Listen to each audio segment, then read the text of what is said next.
किसान भाइयों, बाजरे की 20 मन फी एकड़ पैदावार हासिल करने के लिए हमने आपको जमीन की तैयारी, तरीक़ाकार, शरह बीज, पौधों की छिद्राई और केमियाई खादों के इस्तेमाल के बारे में इससे पहले बताया है। लेकिन आज के इस वीडियो में हम आपको गोडी और जड़ी बूटियों के तदारुक और फसल काटना, खुश्क करना और संभालना, इन सब तरीकों के बारे में बताएंगे। गोडी का बुनियादी मकसद खेत से जड़ी बूटियों की तलफी और जमीन को नरम करना है ताकि पौधों की जड़ें आसानी से सांस ले सकें। जड़ी बूटियां फसल के साथ खुराकी अज्जा, हवा, जगह, रोशनी और पानी के लिए मुकाबला करती हैं, जिससे पैदावार में कमी वाक़ई हो सकती है। इसलिए जड़ी बूटियों की तलफी के लिए देसी हल, ट्रैक्टर हल, तरफाले या खुरपा, कसोला इस्तेमाल करें। आम तौर पर 2 गोडियां काफी रहती हैं। पहली गोडी पहली आपाशी के बाद जब जमीन बत्तर में आ जाए, जबकि दूसरी गोडी जब फसल तकरीबन 2 से 3 फुट ऊंची हो जाए। अभी तक बाजरे की फसल में जड़ी बूटियों की तलफी के लिए केमियाई तरीके की सिफारिश नहीं की जा सकी, ताहम राउंड अप का काश से कबल स्प्रे इब्तदाई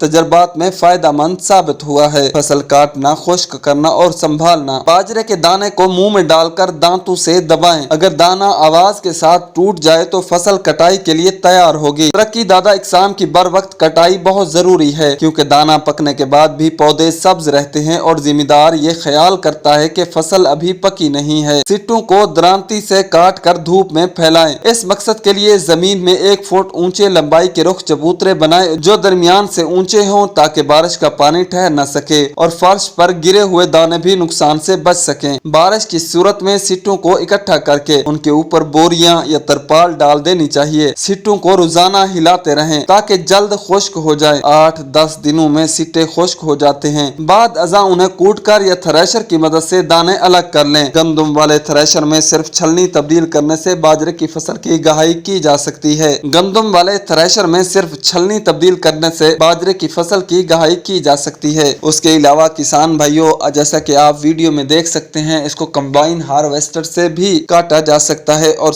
खुश्क दानों को कीड़ों और फफूंदी से पाक हवादार गोदामों में महफूज कर लें।